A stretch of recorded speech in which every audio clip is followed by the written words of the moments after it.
मित्रों नमस्कार। Solid study में आपका स्वागत है। कहते हैं ना, भाग्य के दरवाजे पर सर पीटने से बेहतर है कर्मों का तूफान पैदा करें और दरवाजे अपने आप खुल जाएंगे। चलिए हम लोग इसी एनर्जी के साथ अपने टेस्ट को स्टार्ट करते हैं। हम लोग टेस्ट कर रहे हैं मित्रों आर ओ और ए आर ओ का हम लोग टेस्ट सीरीज कर रहे हैं। इसमें अभी तक हम लोगों ने टेस्ट नंबर 9 तक कर लिया, 9 टेस्ट हम लोगों ने कर लिया है और आज हम लोग 10वां टेस्ट अपना स्टार्ट करेंगे। जैसा कि हम लोगों को पता है, इसमें हम लोग 16 क्वेश्चन कंप्लीट करते हैं, जिसमें 10 क्वेश्चन आपका जीएस का होता है और 6 क्वेश्चन हम लोगों का हिंदी का होता है। तो चलिए हम लोग अपना क्वेश्चन नंबर 1 देखते हैं क्या है। इसमें हमारा जीएस का क्वेश्चन नंबर 1 है मित्रों कि भगवान विष्णु के किस अवतार को सागर से पृथ्वी, क्या है, सागर से पृथ्वी का उद्धार करते हुए अंकित किया गया है? कि मत्स्य अवतार में, कि वराह अवतार में, कि कच्छप में, कि नरसिंह में या नृसिंह में। तो ये हम लोगों को ध्यान देना है। विष्णु भगवान किस अवतार में पृथ्वी को सागर से निकाल करके लाए थे? तो हम लोगों को ध्यान देना वराह में। किसमें? वराह अवतार में। ये हम लोगों को ध्यान देना है कि ये भगवान विष्णु का तीसरा अवतार माना जाता है। वराह क्या है? भगवान विष्णु का तीसरा अवतार माना जाता है। ये हम लोगों को ध्यान देना है। और इसी अवतार में इन्होंने क्या किया था? भगवान विष्णु ने वराह का रूप धारण करके एक नरसिंह, मतलब एक राक्षस था जिसका नाम था हिरण्यय। क्या नाम था? हिरण्यय। उसी का वध किया था। ये हिरण्यकश्यप नहीं है, हम लोगों को ध्यान देना है। हिरण्यकश्यप के रूप में उन्होंने नरसिंह का रूप धारण किया था, ये हम लोगों को ध्यान देना। हिरण्यय एक दूसरा राक्षस था, इसमें वराह का रूप भगवान विष्णु ने धारण किया था। चलिए हम लोग अपने नेक्स्ट क्वेश्चन पर देखते हैं। क्वेश्चन नंबर 2 क्या है? क्वेश्चन नंबर 2 है हम लोगों का कि जौनपुर नगर की स्थापना किसने की थी? तो ऑप्शन ए मोहम्मद बिन तुगलक ने, ऑप्शन बी फिरोज शाह तुगलक ने, और ऑप्शन सी इब्राहिम शाह सरकी ने, और ऑप्शन डी है सिकंदर लोदी ने। तो जैसा कि हम लोगों को जानना चाहिए कि जौनपुर की स्थापना किसने की थी? फिरोज शाह तुगलक ने। किसने की थी? फिरोज शाह तुगलक ने की थी। हम लोगों को ध्यान देना है। इन्होंने अपने भाई जौना खां, क्या है, फिरोज शाह तुगलक ने जौनपुर की स्थापना अपने भाई, एक इनका भाई था जूना खां है, या उसको जौना खां भी कहीं कहीं लिखा रहता है। जूना खां इनका चचेरा भाई था, उसी की याद में किया था। और इसी का नाम मोहम्मद बिन तुगलक था। क्या था? मोहम्मद बिन तुगलक। ये हम लोगों को ध्यान देना है। क्या था? मोहम्मद बिन तुगलक था। इसी के याद में इन्होंने, फिरोज शाह तुगलक ने, जौनपुर की स्थापना की थी। ये हम लोगों को ध्यान देना है। चलिए हम लोग अपना नेक्स्ट क्वेश्चन देखते हैं। क्वेश्चन नंबर 3 क्या है? क्वेश्चन नंबर 3 है हम लोगों का कि हरिजन, क्या है, हरिजन के प्रारंभकर्ता कौन थे? मतलब हरिजन को किसने प्रारंभ किया था? तिलक जी ने, कि गोखले ने, कि गांधी जी ने, कि नौरोजी जी ने। तो हम लोग को यह ध्यान देना है कि हरिजन पत्रिका, जैसा कि हम लोग पढ़े भी हैं इतिहास में, कि हरिजन पत्रिका का संपादन किसने किया था? प्रारंभ किसने किया था? गांधी जी ने। किसने किया था? गांधी जी ने किया था। ये हम लोगों को ध्यान देना है। हम लोगों को मित्रों ये ध्यान देना है कि गांधी जी हरिजन से संबंधित 3 पत्रिकाओं का अनावरण किया था। ये हम लोगों को ध्यान देना है। एक पत्रिका इनकी थी हरिजन, जो पहली थी हरिजन जो थी मित्रों, इसका इन्होंने अंग्रेजी में, किसमें, इंग्लिश में इन्होंने इसका अनावरण किया था, इसको चालू किया था। और एक थी हरिजन बंधु। क्या थी? हरिजन बंधु करके थी। ये हम लोग को ध्यान देना। हरिजन बंधु की गांधी जी ने गुजराती में, किसमें, गुजराती में इसको प्रारंभ किया था। और तीसरी थी इनकी हरिजन सेवक। क्या थी? हरिजन सेवक। हरिजन सेवक जो पत्रिका इनकी थी, इसका इन्होंने हिंदी में, किसमें, हिंदी में इन्होंने इसको चालू किया था। तो ये हम लोग को ध्यान देना है। हरिजन से संबंधित गांधी जी ने 3 पत्रिकाएं चालू की थी। एक पहला हरिजन थी, उसको इंग्लिश में निकाले थे। और दूसरा हरिजन बंधु थी, वो गुजराती में थी। और हरिजन सेवक जो हिंदी में थी। हम लोगों को ध्यान देना है। 3 पत्रिका इसकी गांधी जी की हरिजन से संबंधित थी। चलिए हम लोग अपना नेक्स्ट क्वेश्चन देखते हैं। Question number 4। क्वेश्चन नंबर 4 है मित्रों हम लोगों का कि भारतीय संविधान में, किसमें, भारतीय संविधान में सन्निहित मूल अधिकारों को, क्या है, मूल अधिकारों की अवधारणा को किस देश के संविधान से ग्रहण किया गया है? हम लोगों को ध्यान देना है। फ्रांस से ग्रहण किया गया है, कि ब्रिटेन से ग्रहण किया गया है, कि संयुक्त राज्य अमेरिका से ग्रहण किया गया है, कि रूस से ग्रहण किया गया है? तो हम लोगों को ध्यान देना है कि जो हम लोगों का मूल अधिकार है, क्या है, मूल अधिकार है, ये 2 चीज़ हम लोगों को ध्यान देना। मूल अधिकार जो है मित्रों, ये अमेरिका से, कहाँ से लिया गया है? अमेरिका के संविधान से लिया गया है। और एक है मित्रों हम लोगों को ध्यान देना है मौलिक कर्तव्य। क्या है? मौलिक कर्तव्य, या उसको हम लोग मूल कर्तव्य भी कह सकते हैं। तो हम लोगों को ध्यान देना है कि मौलिक जो आपका कर्तव्य है वो कहाँ से लिया गया है? वो रूस से लिया गया है, हम लोग को ध्यान देना। ये सोवियत संघ पहले बोला जाता था, तो हम लोग को ध्यान देना कहाँ से लिया गया है, रूस से लिया गया है। तो इसमें हम लोगों को अंतर याद रखना है कि मूल अधिकार अमेरिका से लिए गए हैं और जो मौलिक कर्तव्य हैं ये रूस से लिए गए हैं, ये हम लोगों को ध्यान देना है। चलिए हम लोग देख लेते हैं कि अमेरिका से हमारे संविधान में क्या क्या लिया गया है। तो सबसे पहली बात हम लोगों को ध्यान देना है कि हमारा मूल अधिकार, चूंकि हमारे संविधान का एक प्रकार से आत्मा है, मूल अधिकार ये बहुत इंपॉर्टेंट है। मूल अधिकार अमेरिका के संविधान से लिया गया है। और एक चीज़ लिया गया है संविधान से जो बहुत इंपॉर्टेंट है, सुप्रीम कोर्ट। क्या है? सुप्रीम कोर्ट का गठन और शक्तियाँ कहाँ से ली गई हैं? गठन और शक्ति भी कहाँ से? अमेरिका से लिया गया है। और इसमें तीसरा उपराष्ट्रपति का पद। क्या है? उपराष्ट्रपति का पद, ये हम लोगों को ध्यान देना है। उपराष्ट्रपति का जो पद है ये कहाँ से लिया गया? अमेरिका से। तो ये तीन चीज़ें हैं हमारे संविधान में, ये हम लोगों को ध्यान देना है। मौलिक अधिकार है, और सुप्रीम कोर्ट का गठन है, और उपराष्ट्रपति का पोस्ट है या उपराष्ट्रपति का जो पद है ये संविधान अमेरिका के संविधान से लिया गया। ये हम लोगों को ध्यान देना, तीन चीज़ें अमेरिका से ली गई हैं। और जैसा कि हम लोगों को पता है कि मूल कर्तव्य, जैसा कि हम लोग जानते हैं क्या है, मूल कर्तव्य जो आपका है वो कहाँ से लिया गया है? रूस से लिया गया है। और ब्रिटेन से हम लोगों को ध्यान देना है, संसदीय प्रणाली बहुत इंपॉर्टेंट, चूंकि संसद ज़्यादातर ब्रिटेन का ही शासन यहाँ पर था, तो यहाँ वही की संसदीय प्रणाली चालू हुई, तो संसदीय प्रणाली हम लोग जानते हैं ब्रिटेन से ली गई है। और जो गणतंत्र शब्द है, गणतंत्रता कहाँ से ली गई हम लोगों को ध्यान देना है, ये फ्रांस के संविधान से ली गई, हम लोगों को ध्यान दिए रहना है। ये हम लोग इसका चर्चा इसलिए डिटेल से कर रहे हैं क्योंकि हमारे संविधान से रिलेटेड चीज़ें हैं, ये बहुत पूछी जाती हैं मित्रों, बहुत इंपॉर्टेंट है। इसमें एक क्वेश्चन में हमारा कई क्वेश्चन कंप्लीट हो जाता है। चलिए हम लोग अपने नेक्स्ट क्वेश्चन नंबर 5 पर देखते हैं। क्वेश्चन नंबर 5 है हम लोगों का कि निम्नलिखित में से किस भारत सरकार का प्रथम, मतलब निम्नलिखित में से किस भारत सरकार का प्रथम विधि अधिकारी समझा जाता, मतलब किसे, क्या होता है निम्नलिखित में से किसे भारत सरकार का प्रथम विधि अधिकारी समझा जाता है, ये हम लोगों को ध्यान देना है। ऑप्शन ए भारत के मुख्य न्यायाधीश को, ऑप्शन बी महान्याय अभिकर्ता को, ऑप्शन सी महान्यायवादी को, ऑप्शन डी महाधिवक्ता को। तो ये हम लोगों को ध्यान देना है, जो भारत का प्रथम विधि अधिकारी समझा जाता है भारत सरकार का, वो कौन है? महान्यायवादी। क्या है? महान्यायवादी हम लोग को ध्यान देना है, सॉलिसिटर जनरल बोलते हैं। ये संविधान के आर्टिकल, ये हम लोगों को ध्यान देना है कि आर्टिकल 76 के अकॉर्डिंग, आर्टिकल 76 में ये प्रावधान है कि राष्ट्रपति, क्या है? राष्ट्रपति भारत सरकार के लिए महान्यायवादी का नियुक्ति करेगी, महान्यायवादी की नियुक्ति करेगी, हम लोगों को ध्यान देना है। कौन संविधान इससे संबंधित? संविधान अनुच्छेद तो 76, ये हम लोगों को ध्यान देना है। चलिए नेक्स्ट क्वेश्चन हम लोग देखते हैं, क्वेश्चन नंबर 6। क्या है? क्वेश्चन नंबर 6 है हम लोगों का कि किस देश में उसके भौगोलिक क्षेत्र का सर्वाधिक प्रतिशत वन आच्छादित है, मतलब सबसे अधिक वन है, ये हम लोग को ध्यान देना है। ये गणना आती रहती है, जैसा कि हम लोग जानते हैं 2016 में भी आई थी विश्व बैंक की गणना। तो किस कह रहा है कि किस, मतलब किस देश में उसके भौगोलिक क्षेत्र का सर्वाधिक प्रतिशत वन आच्छादित है? चीन में है कि भारत में है कि इंडोनेशिया में है कि जापान में है? तो इसमें हमारा सही हो जाएगा ऑप्शन डी, जापान। क्या है? जापान मित्रों विश्व में सबसे बहुत अधिक, मतलब अधिकतम देशों में है जिसमें वन प्रतिशत पाया जाता है। तो जैसे जापान है, इसमें लगभग 68.5%, क्या है? 68.5% वन आच्छादित है, हम लोगों को ध्यान देना है। और जैसा कि चूंकि हमारे भारत की बात हो रही है, जिसमें हम लोग जानते 23 पॉइंट कुछ लगभग 24%, ये हमारा भारत भी वन आच्छादित हो गया है। और चीन के बारे में हम लोग देखें, चीन लगभग मित्रों 22%, क्या है? 22% चीन में वनावरण है।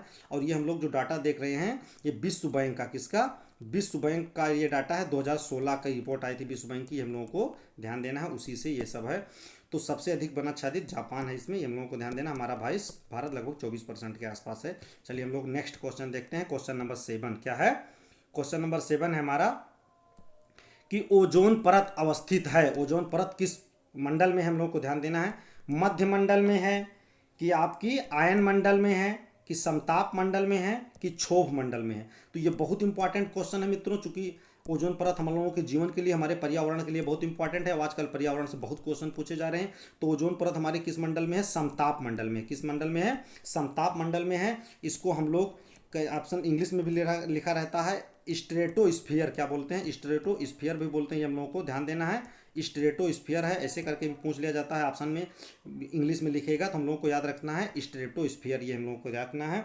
और जैसा कि हम लोगों को पता है कि जो इसमें स्ट्रेटोस्फीयर में समताप मंडल में जो ओजोन परत पाई जाती है, वैसे तो टोटल समताप मंडल की जो ऊंचाई लगभग 55 किलोमीटर के आसपास तक मानी जाती है, 55 किलोमीटर के आसपास, लेकिन जो आपकी ओजोन परत पाई जाती है तो ये हम लोगों को ध्यान देना है लगभग 15 से लेकर 35, क्या है? 15 से लेकर 35 किलोमीटर के बीच में पाई जाती है, ये एक पट्टी के रूप में ही हम लोगों को ध्यान देना है, पूरे समताप मंडल में नहीं पाई जाती है। ये बहुत इंपॉर्टेंट क्वेश्चन है मित्रों, हम लोगों को ध्यान देना। चलिए हम लोग नेक्स्ट क्वेश्चन पर चलते हैं अपने। क्वेश्चन नंबर 8 क्या है? क्वेश्चन नंबर 8 हम लोगों का, किस भारतीय कह रहा है, किस भारतीय व्यावसायिक बैंक ने अपने पहले चलती फिरती एटीएम सेवा प्रारंभ की है? क्या है? सबसे पहले प्रारंभ की थी, मतलब आप कह सकते हैं पहले प्रारंभ की है। तो हम लोगों को ध्यान देना है आईसीआई बैंक ने, इसमें बता रहा है व्यावसायिक बैंक, जैसे हम लोग को ध्यान देना है आईसीआईसीआई बैंक ने, कि आईडीबीआई, हम लोग को ध्यान देना है आईडीबीआई बैंक ने, कि एचडीएफसी बैंक ने, कि एसबीआई बैंक ने। तो हम लोगों को ध्यान देना है चलती फिरती एटीएम, जिसको हम लोग मोबाइल एटीएम भी कह सकते हैं, मतलब जो स्वचालित हो। तो चलती फिरती एटीएम आईसीआईसी बैंक ने जारी किया था, हम लोगों को ध्यान देना है। कहाँ पर जारी किया गया था? मुंबई में। कहाँ पर? मुंबई में। ये हम लोगों को ध्यान देना, मुंबई में सबसे पहले जारी किया गया था। ये बहुत इंपॉर्टेंट है मित्रों, हम लोगों को ध्यान देना। और 2002 में ही है। क्या है? 2002 में, चूंकि सबसे पहले जारी किया था तो इसका क्वेश्चन आता भी है, आया भी है। तो 2002 में जारी किया था, ये हम लोगों को ध्यान देना है। कहाँ पर? मुंबई में, ये हम लोगों को ध्यान देना है। चलिए हम लोग अपना नेक्स्ट क्वेश्चन देखते हैं। क्वेश्चन नंबर 9 क्या है? क्वेश्चन नंबर 9 हम लोगों का, कि भारत का सर्वाधिक नगरीकृत राज्य है, भारत का सर्वाधिक नगरीकृत राज्य कौन सा है? तो ऑप्शन ए गुजरात है। जैसा कि हम लोग जानते हैं कि 2011 की जनगणना के अनुसार है मित्रों, चूंकि नई जनगणना हुई नहीं है, तो 2011 की जनगणना के अनुसार सबसे अधिक नगरीकृत राज्य कौन सा है? गुजरात है, कि महाराष्ट्र है, कि तमिलनाडु है, कि पश्चिम बंगाल है। तो हम लोगों को ध्यान देना है कि भारत का सबसे अधिक नगरीकृत राज्य इसमें क्या हो जाएगा? तमिलनाडु। क्या है? तमिलनाडु हो जाएगा। 2011 की जनगणना के अनुसार ये हम लोगों को ध्यान देना है मित्रों, चूंकि नई जनगणना कोई नहीं हुई है और इससे पहले 2001 की हुई थी, तो एक से क्वेश्चन आएगा नहीं, तो हम लोगों को 11 ही ध्यान देना है। तो इसमें 2011 की जनगणना के अनुसार सर्वाधिक नगरीकृत अगर कोई राज्य है हम लोगों का, तमिलनाडु है, ये हम लोगों को ध्यान देना है। तमिलनाडु लगभग मित्रों 48.8, लगभग 49% हम लोग कह सकते हैं कि लगभग 49% ये नगरीकृत है, ये हम लोगों को ध्यान देना है। बहुत इंपॉर्टेंट क्वेश्चन है। और महाराष्ट्र, चूंकि हम लोगों को लगता है कि महाराष्ट्र भी काफ़ी होगा, तो महाराष्ट्र इसमें लगभग केवल 45%, क्या है? 45.2, लगभग 45% के आसपास ही ये नगरीकृत है, ये हम लोग को ध्यान देना है। और पूरे भारत में क्या करें, पूरे भारत में अगर हम लोग देखें कि सबसे ज़्यादा नगरीकृत राज्य कौन सा है, तो हम लोग को ध्यान देना गोवा। क्या है? गोवा। पूछा जा सकता है कि भारत में सबसे अधिक नगरीकृत राज्य कौन सा है, तो गोवा है, हम लोग को ध्यान देना। लगभग 62% मित्रों, कितना? लगभग 62% नगरीकृत है। और सबसे कम नगरीकृत पूछा जाए, सबसे कम हम लोगों को ध्यान देना है, तो सबसे कम नगरीकृत में अगर कोई है तो हिमाचल। क्या है? हिमाचल प्रदेश है, ये हम लोगों को ध्यान देना है। चलिए हम लोग अपने नेक्स्ट क्वेश्चन पर चलते हैं। क्वेश्चन नंबर 10 है मित्रों। क्वेश्चन नंबर 10 है हम लोगों का, ये रीजनिंग का क्वेश्चन है। जैसा कि हम लोगों को पता है कि हमारा सामान्य गणित और रीजनिंग के क्वेश्चन भी आते हैं, तो इसमें हम लोग को देखना है। क्वेश्चन नंबर 10 है कि निम्नलिखित सारणी में लुप्त अक्षर, मतलब जो अक्षर ज्ञात नहीं है उसको हम लोग को ज्ञात करना है। क्या है यहाँ पर लिखा हुआ है, यहाँ क्या आएगा? तो इसमें ऑप्शन ए जेड है, कि ऑप्शन बी टी आएगा, कि यल आएगा, कि आई आएगा। चलिए हम लोग इसको सॉल्व करते हैं। जैसा कि मित्रों हम लोग रीजनिंग के अकॉर्डिंग देखें, तो इसमें जैसा कि हम लोग देखेंगे कि अगर ए में हम लोग 2 जोड़ें, क्या जोड़ें? 2 जोड़ेंगे तो आपका सी आ जाएगा। और सी में अगर हम लोग 2 जोड़ देंगे तो आपका ई आ जाएगा, हम लोगों को ध्यान देना है। और ई में अगर हम लोग मित्रों अगर 3 जोड़ेंगे, क्या जोड़ेंगे? 3 जोड़ेंगे, यच आ जाएगा। और यच में अगर हम लोग 3 जोड़ देंगे तो आपका के आ जाएगा। और के में अगर हम लोग 3 जोड़ देंगे तो आपका यन आ जाएगा। क्या आ जाएगा? 3 जोड़ देंगे, यन आ जाएगा। और यन के बाद अगर हम लोग यन में 4 जोड़ देंगे, कितना जोड़ देंगे? ये 4 जोड़ देंगे मित्रों, तो हमारा आर आ जाएगा। क्या आ जाएगा? आर आ जाएगा। और आर में अगर हम लोग 4 जोड़ देंगे, वो 4 जोड़ देंगे मित्रों, तो कितना आ जाएगा आपका?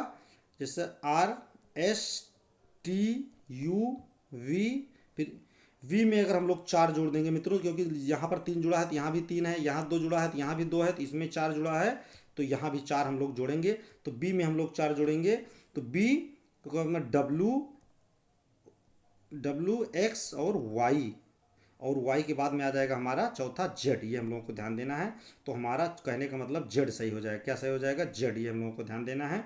रीजनिंग का क्वेश्चन था मित्रों। चलिए इस प्रकार हम लोगों ने अपना 10 क्वेश्चन कंप्लीट कर लिया। अब हम लोग अपने हिंदी के क्वेश्चन पर चलते हैं। जैसा कि हम लोगों को पता है हिंदी हमारे 6 पार्ट से आएंगे, 10-10 क्वेश्चन जिसमें से सभी आएंगे, और ये हमारे स्कोर को बहुत अच्छी अधिक ऊंचाई तक ले जा सकते हैं। इसलिए हम लोगों को हिंदी को बहुत ही मेहनत से पढ़ना है। तो चलिए हम लोग अपने हिंदी को देखते हैं। क्वेश्चन नंबर 1 क्या है? क्वेश्चन नंबर 1 है हम लोगों का कि अर्जन क्या है? अर्जन शब्द का विलोम है। अर्जन शब्द का विलोम क्या है?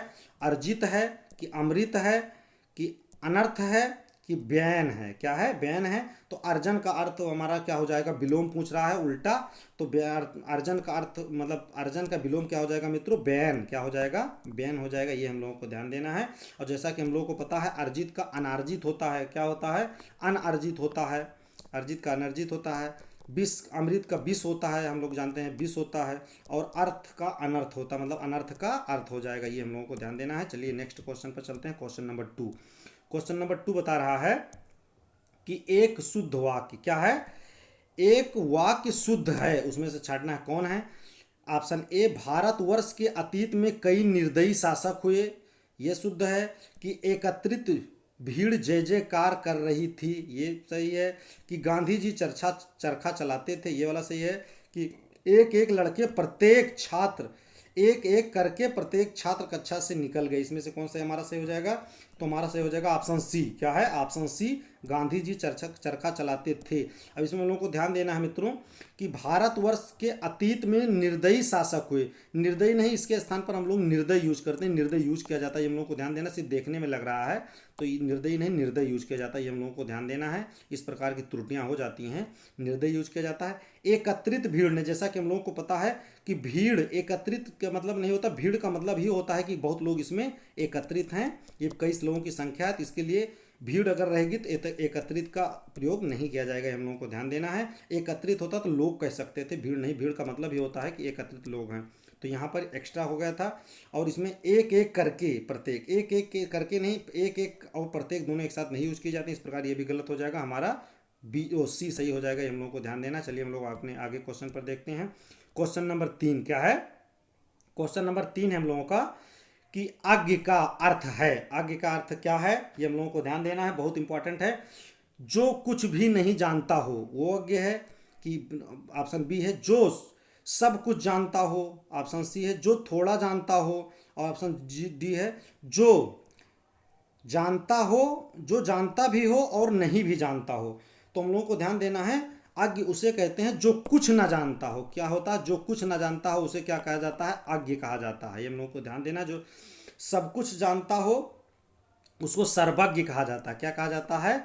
सर्वज्ञ कहा जाता है। ये हम लोगों को ध्यान देना है। जो थोड़ा जानता हो उसको अल्पज्ञ कहा जाता है। क्या कहा जाता है? अल्पज्ञ कहा जाता है। ये हम लोगों को ध्यान देना है।